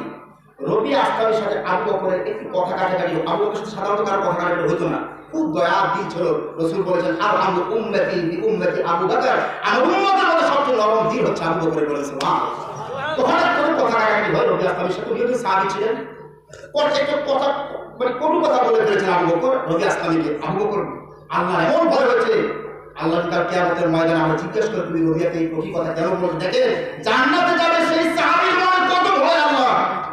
রবিয়াকে বলে, রবিয়া তোমার আমি জীবনের কথা বলেছি, তুমি আমাকে উল্টো কথা বলো তো আমাকে। রবিয়া বলছে, না আমি বলবো না, আবু বকর সাথে রাসূলের দরবারে যাবো, তোমার বিচার দিতে। রবিয়া আসলামের গোত্রের লোকেরা বলে, কি কারবার, নিজেও কটু কথা বললেন, আবার নিজে রাসূলের কাছে বিচার দিবেন। রবিয়া আসলাম বলেছে, তোমরা কি জানো আবু বকর যদি মনে কষ্ট পায়, আমার রাসূল কষ্ট পাবে, আর রাসূল কষ্ট পাবে, আল্লাহ নিজে কষ্ট পাবে। বলে সুবহানাল্লাহ। আমি আবু বকরকে মাফ করে দিয়েছি। আবু বকর তার হাতটা ধরে রসুলের কাছে নিয়ে গেছে, বলে চলো যাও, রসুল ফায়সালা করবেন। রসুল শোনার পরে বলছে, রাবিয়া তুমি ভালো কাজ করেছো, তুমি শুধু এখন কি বলো, আয় আল্লাহ তুমি আবু বকরকে ক্ষমা করে দেবো। কি ভয় ছিল মানুষের কত কথা বলতে গিয়ে, তাদের কত ভয় ছিল, তারা জান্নাতে যাবে, যাদের এত সম্মান। আর আজকে আমরা মানুষ একজন আরেকজনকে খুন করছি, মারছি, তার মানে কি আমাদের মধ্যে আল্লাহর কোনো ভয় নেই। কি বলে ঠিক কিনা? আমাদের পটুয়াখালী, আমি ঘটনাগুলো বলছি বোঝানোর জন্য আপনাদেরকে। বরগুনা নাম শুনছেন আপনারা? বরিশাল। গত কয়েক বছর, 2-3 বছর আগে একটা ছেলে ছিল নয়ন বন, কি নাম দেখছেন আপনারা? নয়ন বন তার নাম। এ মুন্নি নামক একটা মেয়ে, এখন ঢাকা গাজীপুর জেলখানায় রয়েছে, মৃত্যু আসামি, কি বলে আপনার ফাঁসি আসামি সে। এই মেয়েটাকে নিয়ে একটা তাদের মধ্যে প্রেমের নিয়ে একটা ঘটনা তাদের মধ্যে ঘটেছে, যার কারণে শেষ পর্যায়ে একটা পর্যায়ে হচ্ছে মুন্নির স্বামীকে সে হত্যা করেছে এই নয়ন বন। একই অবস্থাটাও প্রেম ঘটিত বিষয় ছিল। এই ছেলেটা ওইটাকে তার সে হত্যা করলো, সেটাকে সে মারলো। মারার পরে কি হয়েছে, এই একই ঘটনা এলাকার লোক তার লাশ এলাকায় দাপন করতে দেবে না, শেষ পর্যন্ত বাধ্য হয়ে এই ছেলের লাশটা দাপন করে তার নানা বাড়ি দিবে। আমি জিজ্ঞেস করি, সম্মানের জীবন না অসম্মানের জীবন? অসম্মানের জীবন। নিজের এলাকাতে লাশটা দাপন হবে, এলাকার লোকটা দেয় নাই। দেখেন এই যে প্রেম, আজকে আমাদের সমাজে বা যুবকেরা সবচেয়ে বড় যে সমস্যা আমার সমাজে ধর্ষণ আর খুন, কি বড় ঠিক কিনা? এই ধর্ষণটা আমার তোমার নবী বিশ্ব নবী রাসূলুল্লাহ সাল্লাল্লাহু আলাইহি ওয়াসাল্লামের প্রেম। আজকে তো অনেক বোকা লোক আছে আমাদের সমাজে, যারা প্রেমটাকে জায়েজ করার জন্য ইউসুফ আলাইহিস সালামের ঘটনা তারা আমাদের সামনে বলে। ইউসুফ আলাইহিস সালাম বলে প্রেম করছেন, আউযুবিল্লাহ বলবেন না? আপনারা অনেকে সিরিয়াল আপনারা দেখেছেন, আমাদের দেশে বিভিন্ন সিনেমা হয়েছে, একটা সিরিয়াল হয়েছে ইউসুফ জুলাইখার সিনেমা, কি বলেন ঠিক কিনা? আমি জিজ্ঞেস করি, ইউসুফ জুলাইখার সিনেমা যে আপনারা দেখেছেন, তুর্কি থেকে তারা প্রচার করেছে, তাদের লাভ হয়েছে কি জাতি? কোনো লাভ হয়েছে? আসল শিক্ষাটা আপনি সেখান থেকে নিতে পারেন। আমার আপনার নবী ইউসুফ আর জুলাইখার শিক্ষা দিয়ে একটি জাতিকে, একটি যুবক জাতিকে রসুল তাদের কতটা ভালো করেছিলেন তাকান সবাই দিকে। রসুলের যুগে আমাদের সমাজে দেখবেন বিভিন্ন, আমি নাম ধরে বলতে চাই, আমি বিভিন্ন হোটেলে, বিভিন্ন জায়গায়, আমাদের রংপুর শহরে অসংখ্য হোটেল রয়েছে, বাসাবাড়ি রয়েছে, যেখানে দেহ ব্যবসা চলে। তো মাইন্ড করে নেওয়ার কথা, একটু অন্যদিকে নেন, আমাদের বলতে হচ্ছে সত্য কথা বলার জন্য। বিভিন্ন দামি দামি হোটেলগুলো আছে, বিভিন্ন জায়গায় কলেজ, ইউনিভার্সিটি ছাত্ররা সেখানে যাচ্ছে। আমি আজকে দিকে যাচ্ছি না, আমার সময় দীর্ঘায়িত হয়ে যাবে। রসুলের যুগে, এখন তো বিভিন্ন দামি দামি হোটেলের মধ্যে সিনেমা বিচার হচ্ছে, রসুলের যুগে সিস্টেমটা একটু ভিন্ন ছিল। বুখারীর সহিহ হাদিসে বিবাহের অধ্যায় করার পরে দেখবেন সেখানে এসছে, খুব খেয়াল করা হাদিসটা, রসুলের যুগে 4টা বিয়ে ছিল, 4 ধরনের। কয় ধরনের বিয়ে ছিল? কয় ধরনের বিয়ে ছিল? রসুল 3টাকে বাতিল করে দিয়েছেন, 1টাকে রেখে দিয়েছেন। খেয়াল করেন, 1 নম্বরের বিয়ার পদ্ধতি এখন আমাদের মধ্যে যেরকম, এরকম পদ্ধতি ছিল। এক পক্ষ বিয়ের প্রস্তাব দিত, আর এক পক্ষ কবুল করতো, বিয়ে হয়ে যেত। এটা বৈধ, এটা এখন আছে। আরেকটা বিয়ের পদ্ধতি ছিল কিরকম দেখেন, একজন পুরুষ লোক তার স্ত্রীকে বলতো, যাকে নিকাহে ইস্তিবজা বলা হয় আরবিতে। একটা পুরুষ লোক সে তার নিজের স্ত্রীকে বলতো, তুমি অমুক পুরুষের সাথে গিয়ে সঙ্গম করো, সহবাস করো। এটা তার স্বামী তাকে বলতো, তার স্ত্রীকে। কত অসভ্য ছিল চিন্তা করেন। স্বামী তার স্ত্রীকে বলতো, তুমি অমুক লোকের সাথে গিয়ে সহবাস করো। এরপরে যখন গর্ভ ধারণ করতো, গর্ভ ধারণ করার পরে ওই স্বামী পরে তার মন যখন রুচি চাইতো, তখন তার স্ত্রীর সাথে গিয়ে মিলিত হইতো। কত অসভ্য চিন্তা করেন। এটাকে নিকাহে ইস্তিবজা বলা হয়। 3 নম্বরের বিয়েটা ছিল, একটা মেয়েকে, খেয়াল করেন আমাদের সমাজের সাথে কি মিল দেখেন, একটা নারীকে ছোট দলের 8 দলের জন্য সেই নারীর সাথে তারা জিনা করতো, তার সাথে সঙ্গম করা করতো। মেয়েটার পেটে যখন বাচ্চা চলে আসতো, বাচ্চা যখন গর্ভ সে বের হয়ে যেত, বাচ্চাটা গর্ভ খসে যখন করতো, এই মহিলা কি করতো, সে 8 জন লোককে ডাকতো। এটা 3য় ধরন।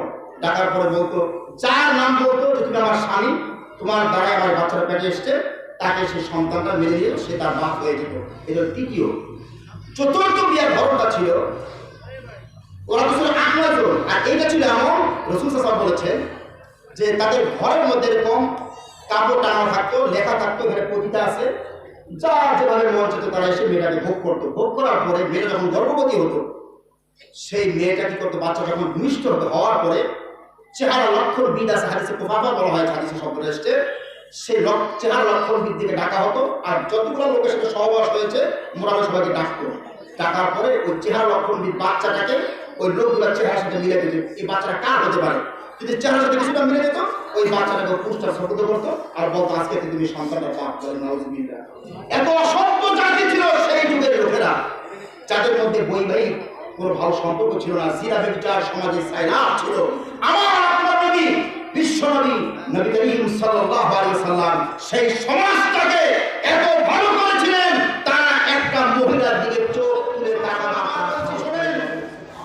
বাংলাদেশের ঘরে ঘরে যদি পুলিশ হয়, র্যাব হয়, বাংলাদেশ থেকে আপনারা ধর্ষণ বন্ধ করতে পারবেন না, লিখে রাখেন। কালকে সূর্য বেড়ে যেরকম সত্য, বাংলাদেশের কোন শিক্ষা ব্যবস্থা, পুলিশ দিয়ে, প্রশাসন দিয়ে আপনি ধর্ষণ বন্ধ করতে পারবেন না, পারবেন না, পারবেন না। যতক্ষণ পর্যন্ত কোরআনের শাসন বাংলাদেশে কায়েম না হবে। কারণ সেই ওষুধ কোরআনে দেওয়া আছে, কি বলে ঠিক কিনা? দেওয়া আছে কিনা? আমার বন্ধুরা, আমার আপনার নবী বিশ্বনবী এই কোরআনে তার থেকে অনেক দিন আগে ৩,৫০০ বছর পূর্বে ইউসুফ আলাইহিস সালাম দুনিয়া থেকে চলে গেছেন। ইউসুফ আলাইহিস সালামকে শিক্ষা দিয়ে গেছে কোরআনের মধ্যে। আমার রাসূল সেই শিক্ষা দিয়ে সাহাবায়ে কেরামদেরকে এমন পরিবর্তন করেছিলেন, সাহাবায়ে কেরাম জিনা দূরের কথা তারা কোনদিন কোন কর্নারের দিকে তারা চোখ তুলে তাকাইছে না, বলেন সুবহানাল্লাহ। ইউসুফ আলাইহিস সালাম সারা জীবন ইউসুফ সুলাইখার ঘটনা শুনলেন, কিন্তু বুঝলেন না যে কি করবে এটা কোরআনের মধ্যে।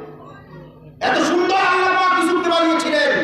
আল্লাহ তাআলা কোরআনে বলেছেন, ফালাম্মা সামিআত বিমাকরিহিন্না আরসালাত ইলাইহিন্না ওয়া আ'তাদাত লাহুন্না মুত্তাকান ওয়া আ'তাত কুল্লা ওয়াহিদাতিন মিনহুন্না সিকিনা। যখন সেই সমাজের লোকেরা অপবাদ ছড়িয়ে দিল, মিশরের অর্থমন্ত্রী জুলাইখা সে একটা যুবকের প্রতি আসক্ত হয়েছে, ইউসুফের প্রতি। জুলাইখা বলেছে, তোমরা কি জানো কেন আসক্ত হয়েছি? তিনি সমস্ত মহিলাদেরকে দাওয়াত দিলেন, সচিব আর মন্ত্রীদের সমস্ত স্ত্রীদেরকে ডাকার পরে ইউসুফ আলাইহিস সালাম এত সুন্দর ছিলেন, তাকে বোরকার মতো একটা কাপড় পরে যখন আনা হলো, সব বোরকাটা যখন খুলে দেওয়া হলো, সকল হাতে ছুরি ছিল আর একটা করে আপেল ছিল। আল্লাহ তাআলা কোরআনে বলেছেন, ফালাম্মা রাআইনাহু আকবারনাহু। যখন সেই মহিলা ইউসুফ আলাইহিস সালামকে দেখলো, তারা বলল, হায় আল্লাহ, মা হাযা বাশার, এটা মানুষ না, এটা ফেরেশতা, বলেন সুবহানাল্লাহ। ইউসুফের দিকে তার চেহারার দিকে তাকিয়ে তারা বিমোহিত হয়েছিলেন, তারা এত তারা আকৃষ্ট হয়েছিল। সেই মহিলারা সচিব, আমরা মন্ত্রীদের বউরা, তারা বলেছে এটা কোনো মানুষ হতে পারে, ফেরেশতা। তারা হাত যে কেটে ফেলেছেন তাদের বসিয়েছিল না, বলেছে ইউসুফ আলাইহিস সালাম এত সুন্দর ছিল, সেই ইউসুফের প্রতি জুলাইখা তো পাগল হয়েছিল। আল্লাহ পাক সুবহানাহু ওয়া তাআলা বলেছেন, ওয়ালা ওয়াদাত কুল্লাতি হুয়া ফি বাইতিহা আন নাফসিহি ওয়া কাল্লাকাতিল আবওয়াব ওয়া ক্বালাত হাইতালা। ইউসুফ আলাইহিস সালাম যখন পুরো যৌবন ১৬-১৭ বছর বয়স তার, জুলাইখা তাকে হাত ধরে বলে, চলো আমার ঘরের ভিতরে যাই। ঘরটা এরকম প্রকোষ্ঠ ছিল, ৭টা ঘরের ভিতরে গভীর, কি বলে আপনার সেই একবার ভিতরে রুমে নিয়ে ইউসুফ আলাইহিস সালামের দরজা ওয়াকাল্লাকাতিল আবওয়াব দরজা আটকে দিয়ে পুরা কাপড়টা খুলে ফেলেছে জুলাইখা। এখন বলছে, হাই তালা, আমার কাছে আসো, আমার মনোবাসনা পূরণ করো। ইউসুফ আলাইহিস সালাম কি বলছেন? ঠিক আছে, পুরা করবো, কথাই বলেছিলেন। ইউসুফ জুলাইখা যখন সব কাপড় খুলেছে, জুলাইখা কোন সুন্দর ছিল না, সেই যুগের সবচেয়ে সুন্দরী নারী ছিল মিশরের, বলেছে সুবহানাল্লাহ। আর এই যে ইউসুফ আলাইহিস সালাম পুরো পৃথিবীর সবচেয়ে সুন্দর যুবক, এত সুন্দর ছিলেন। তাফসীরে এসেছে তিনি যখন শরবত পান করতেন, গলাতে স্পষ্ট দেখা যেত যে শরবত খাচ্ছে, বলেছে সুবহানাল্লাহ। সেই ইউসুফকে ঘরে যখন কাপড় খুলে ফেললো, জুলাইখা বলে, এখন আমার মনের বাসনা পুরো করো। ইউসুফ আলাইহিস সালাম বলেছেন, ক্বালা মাআযাল্লাহি ইন্নাহু রাব্বি আহসানা মাসওয়ায়া। আমি আল্লাহ তাআলাকে ভয় করি। আরে ভয় করি, আরে ভয় করি। কোনো পুলিশ ছিল না, কোনো র্যাব ছিল না, এখানে শুধুমাত্র ছিল আল্লাহর ভয়, যার কারণে ইউসুফকে আল্লাহ পাক বাঁচিয়ে দিয়েছেন, বলেছে সুবহানাল্লাহ। জুলাইখা সে যে মূর্তির পূজা করতো, সেই মূর্তির মুখের মধ্যে সে কাপড় দিচ্ছিল। ইউসুফ জিজ্ঞেস করছেন, জুলাইখা, আপনি তো আমার যিনি আমার গৃহ কর্তা, যিনি আজকে যে মিশর অর্থমন্ত্রী, তার স্ত্রী, আপনার নারী পালিত হয়েছি, আমি আপনাকে একটা কথা জিজ্ঞেস করতে চাই। আপনি বলেন তো, এই যে কাপড় খুললেন, আপনি কাপড়টা খুলে আপনার মূর্তির মুখে লাগাচ্ছেন, কারণটা কি? বলে, আমি আমার মূর্তিকে সামনে রেখে এই কাজটা আমি করতে পারি, আমার মূর্তির চোখের মধ্যে আমি একটা আবরণ দিয়ে দিলাম, সে আমার অপকর্ম দেখতে না পায়। ইউসুফ আলাইহিস সালাম বলে দিলেন, ও জুলাইখা, শোনো, তোমার মূর্তি এমন সত্তা, তোমার এমন খোদা, মুখের মধ্যে কাপড় দিয়ে সে দেখতে পায় না, কিন্তু আমি এমন এক আল্লাহর ইবাদত করে তার মুখের মধ্যে কাপড় দেওয়া যায় না, বলেন সুবহানাল্লাহ। ইউসুফ আলাইহিস সালাম দেখলেন যে তার উপরে একটা আয়াত লেখা হচ্ছে, কোরআনের আয়াত। কোরআন তো আসলে অনেক পরে, ওই আয়াত আল্লাহ পাক তখন তার চেহারা সামনে তুলে দিলেন, ওয়ালা তাকরাবুস জিনা ইন্নাহু কানা ফাহিশাতান ওয়া সাআ সাবিলা। ইউসুফ, জিনার কাছেও যেও না, বলেন সুবহানাল্লাহ। ইউসুফ সালাম থেকে সেখান থেকে সরে বললেন, সুলাইখা ইউসুফের মাথায় হাত দিয়ে বলছে, ইউসুফ তোমার চুলগুলো কত সুন্দর। ইউসুফ সালাম বলছেন, এই কি জবাব দিচ্ছে দেখেন, বলছে এই চুলগুলো সবচেয়ে আগে কবরে গেলে আমার দেহ থেকে আলাদা হয়ে যাবে। ইউসুফ তার করতে পারছে, সুলাইখা তার করতে পারছে না, বুঝতে পারছে না। তোমার চোখগুলো কত সুন্দর, সুলাইখা বলছে ইউসুফকে। ইউসুফ বলছে আমার চোখগুলো বলে আমার চেহারা করতে প্রবাহিত হবে, কোনো দাম নাই। তোমার চেহারা কত সুন্দর, ইউসুফ বলে যে চেহারা মাটির খোরাক হবে। যা বলেছেন সুলাইখার কথা তুলে উড়ে দিয়েছেন, ইউসুফ আসলামকে সে জিনায় লিপ্ত করতে পারে না, বলেন সুবহানাল্লাহ। এই শিক্ষা করে দিয়েছে যে আল্লাহর ভয় যদি মানুষের মধ্যে থাকে তাহলে আল্লাহ সুবহানাহু ওয়া তাআলা মানুষকে সব ধরনের জিনা, দর্শন, ব্যভিচার, রাহাজানি, হত্যা, মামলা সব কিছু থেকে আল্লাহ তাআলা মানুষকে হেফাজত করবেন, বলেন সুবহানাল্লাহ। আমি আমার সময় শেষ, আমি সর্বশেষ আমি একটা ঘটনা বলে আমি বিদায় নিচ্ছি। আমি যুবকদের আমি বলছি, আমার তরুণ যুবকেরা, রাসূল কোরআন দিয়ে আমরা একটি সমাজ কায়েম করেছে। আমি আবারও বলছি, বাংলাদেশ সরকার যদি হাজার সহস্র শতাব্দী বছর পর্যন্ত চেষ্টা করে এই সমাজ পরিবর্তন করতে পারবে না। কোরআন ছাড়া তৃতীয় কোন রাস্তা দিয়ে এই সমাজ ভালো করা যাবে না, যাবে না, যাবে না। একমাত্র শুধুমাত্র একটাই রাস্তা হলো কোরআনের রাস্তা। এটা যদি ধরেন সমাজ ভালোভাবে রাষ্ট্র পাবে ইনশাআল্লাহ। হযরত উবাইদুল্লাহ ইবনে জাররাহ রাসূল যার সম্পর্কে বলেছেন আমার উম্মতের মধ্যে সবচেয়ে বিশ্বস্ত লোক, রাসূলের অর্থমন্ত্রী ছিলেন, নাম উবাইদুল্লাহ ইবনে জাররাহ। আমার যুবকেরা ভালো করে শুনুন, উবাইদুল্লাহ ইবনে জাররাহ অনেক সাহাবীদেরকে নিয়ে কাফেরদের বিরুদ্ধে চলে গেলেন। অভিযানে যাওয়ার পরে কাফেরদের বিরাট ঘাঁটিকে ঘেরাও করে ফেলেছেন। অনেক দিন হয়েছে ঘাঁটিটা ঘেরাও করেছে, কাফেররা ভিতর থেকে বের হতে পারছে না, আর বিজয় হচ্ছে না। উবাইদুল্লাহ ইবনে জাররাহ চিন্তায় পড়ে গেলেন কি করা যায়। কাফেররা এদিকে ষড়যন্ত্র পাতিয়েছে। মুসলমানরা কত চালাক ছিল, রাসূলের সাহাবীরা দেখেন। কাফেররা বিপদে পড়েছে যে আমরা কতদিন ভিতরে থাকবো, মুসলমানরা ঘেরাও করেছে, খাবার দাবার সব বন্ধ। হঠাৎ করে কাফেররা ষড়যন্ত্র করে তারা মুসলমানদের কাছে আসলে একটা পলিসি নিয়ে, ষড়যন্ত্র নিয়ে কি বলছে, মুসলমানদেরকে আমরা আমাদের এই ঘাটির মধ্যে ঢুকতে দিব। আর একটা কাজ করতে হবে, সেটা হলো এই আমাদের রাজপ্রাসাদ, আমাদের এই ঘাটি যেটা রয়েছে এখানে, যেখানে বাদশা আমাদের থাকে, এই যে রাস্তাটা চলে গেছে বাইরে, রাস্তার দুই পাশে যে দোকানগুলো আছে, এই দোকানের প্রত্যেকটা দোকানের সামনে একটা একটা করে সুন্দরী যুবতী বসাই দিতে হবে। বসে দিয়ে কি হবে, মুসলমানরা অনেকদিন ঘর সাথে সাথে বউ নাই, এই নারীগুলো দেখলে মুসলমানরা ঝাঁপাইয়া করবে, আর তখন আমরা পিছন দিক থেকে কাফেররা মুসলমানদের আক্রমণ করবো, মুসলমানরা এগিয়ে যাবে। আমরা যে তাহলে মুসলমান, আমাদেরকে নারীর লোকদের আমরা সব এমনি ভুলে যাবো, কি বলে ঠিক কিনা। দুই পাশে সব নারীদেরকে দোকানের সামনে রাস কেল্লা তাদের ঘাটির সামনে মেয়েদেরকে বসিয়ে দিয়েছে। বসানোর পরে উবাইদুল্লাহ ইবনে জাররাহ যে সাহাবাদের নেতা, তার কাছে গেছে, পয়সা জানে না। উবাইদুল্লাহ ইবনে জাররাহ চিন্তা করলেন, তারা এতদিন তাদের ঘেরাও করে রাখলাম, তারা কোনো প্রস্তাব দিল না, আর হঠাৎ করে প্রস্তাব দিচ্ছে তারা যে আমাদের তারা ভিতরে ঢুকতে দেবে, নিশ্চয় কোনো ষড়যন্ত্র আছে। তিনি একবার ঘুরলেন, অবতারা কি বুঝতে পেরেছেন ভাবনা তিনি। সমস্ত সাহাবীদেরকে ডেকেছে, আমার ভাই আসো সামনে। আসার পরে সাহাবায়ে কেরামকে তিনি লক্ষ্য করে বললেন, আমার সাহাবায়ে কেরাম, আমার ভাইরা শুনে রাখো, তারা কিন্তু ষড়যন্ত্রের ফাঁদ পেতেছে। তারা, তোমরা কোরআনের সূরা আন-নূরের একটা আয়াত আছে, কুল্লিল মুমিনিনা ইয়াগুদ্দু মিন আবসারিহিম ওয়া ইয়াহফাযু ফুরুজাহুম। আমার ভাইরা, তোমরা এই আয়াতটা পড়বার আগে উপর আমল করবা। অর্থ হলো আমার মুসলমান পুরুষেরা, তোমরা করোনার প্রতি তোমাদের চোখটাকে নিচের দিকে রাখো, বলেন সুবহানাল্লাহ।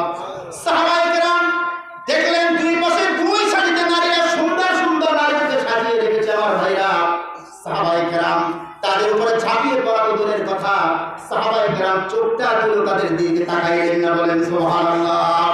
এই দৃশ্য যখন কাফেররা দেখেছে যে আমরা সুন্দর নারীদেরকে বসিয়ে দিলাম, সাহাবায়ে কেরাম তো তাদের সাথে জিনা করা, ধর্ষণ করা, তাদের সাথে মেলামেশা করা দূরের কথা, এমন আদর্শবান তারা তাদের দিকে চোখ তুলে তাকাইল না। এই দৃশ্য দেখে হাজার না লক্ষ মানুষ ইসলাম গ্রহণ করছে। এটা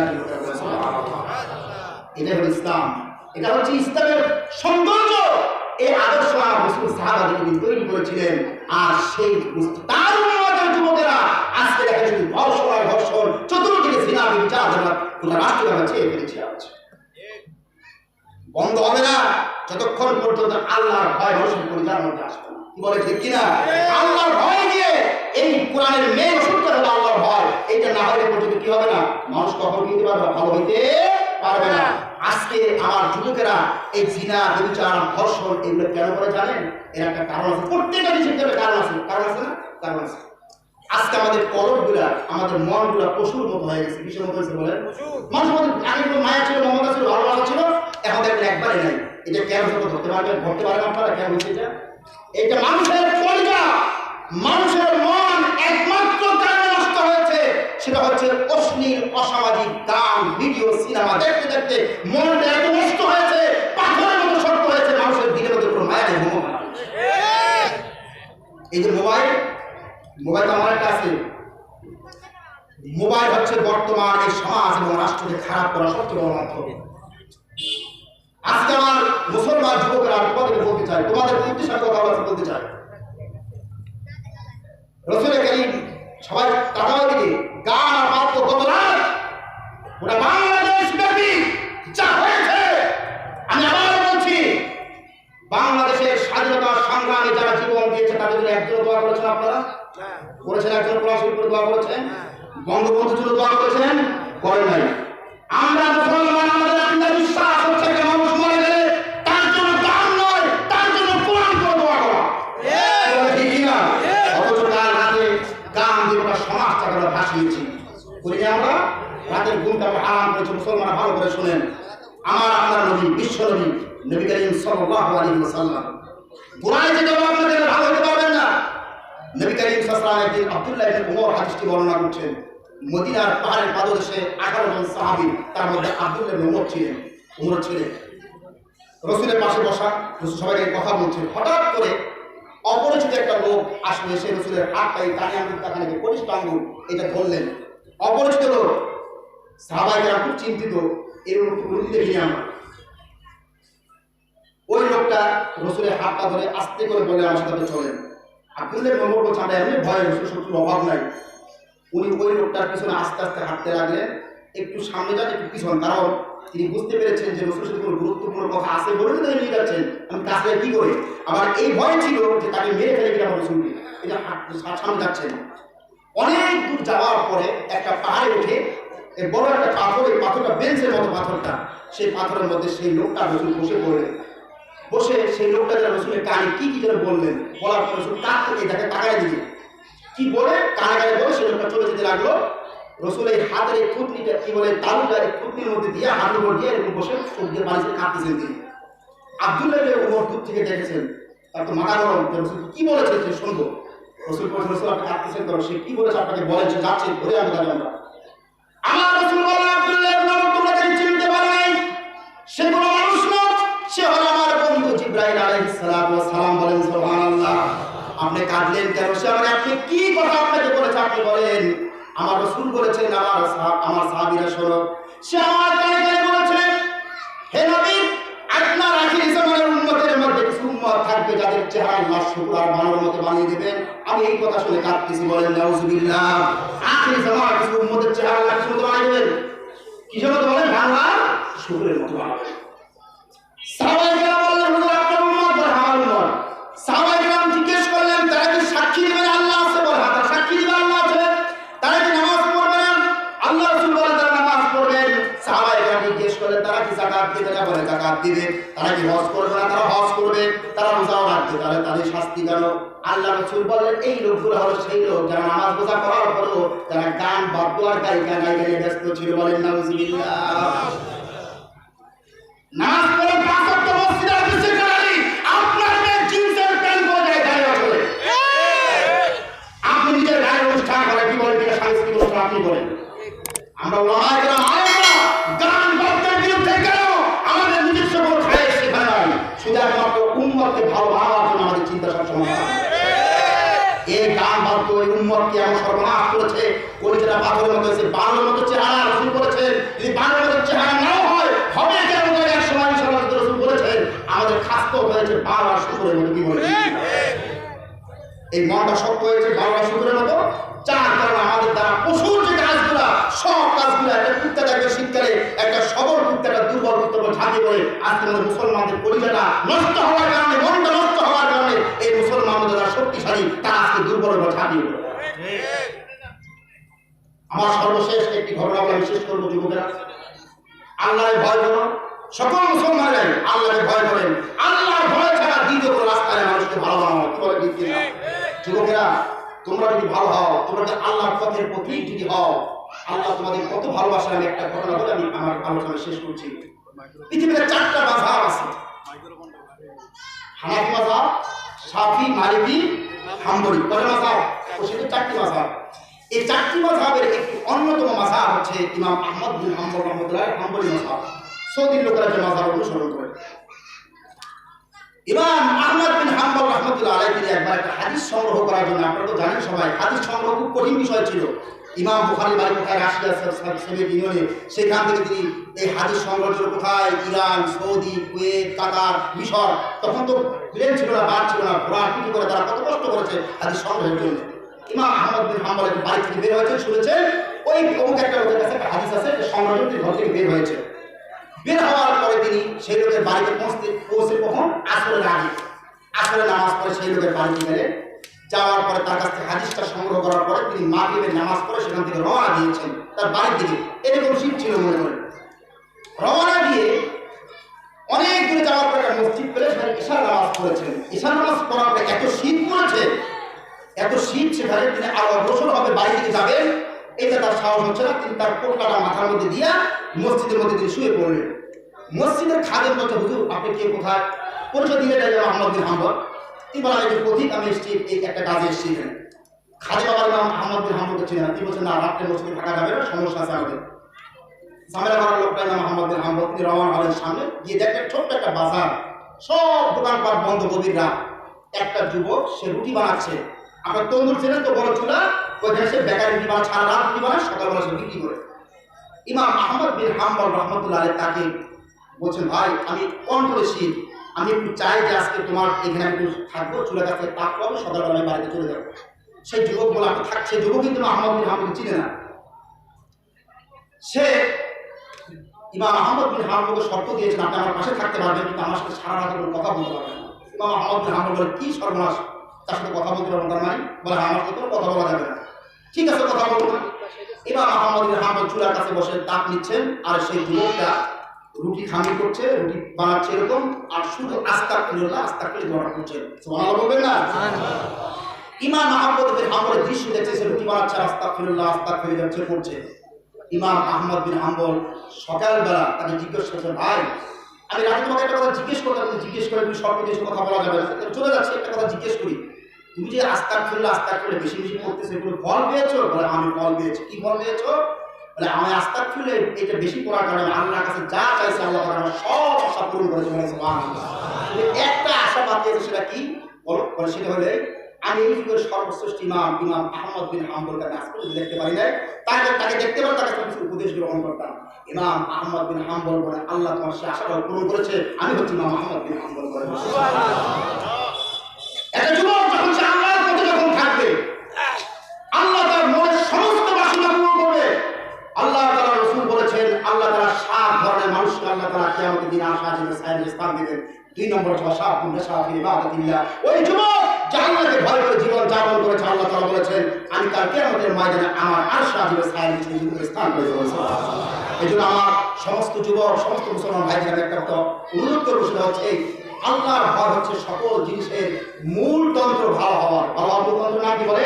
আল্লাহর ভয়। আর আল্লাহ বলছে, এইভাবে যদি জীবন যাপন করতে পারো, আল্লাহর ভয় যদি পরিজার মধ্যে থাকে, আপনি গভীর কেউ যদি আপনার ঘুষের টাকা দেয়, হাতে দেবেন? ঘুষের টাকা, সুদের টাকা যদি হাতে দেয়, নেবেন? হাতে দিতে পারবেন? আল্লাহর ভয় আছে বলে দিতে পারবেন না।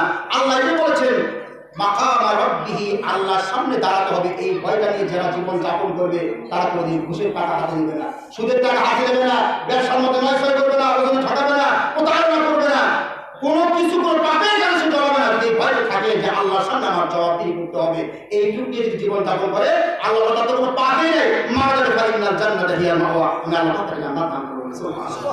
আল্লাহ আমাদের সকলকে আল্লাহর ভয় এটা অন্তরের মধ্যে ঢুকিয়ে আমাদের জীবন যাপন করে আল্লাহ আমাদের জান্নাতের উত্তরাধিকারী হওয়ার তৌফিক দান করে সকলকে আমিন। আসসালামু আলাইকুম ওয়া রাহমাতুল্লাহি ওয়া বারাকাতুহু।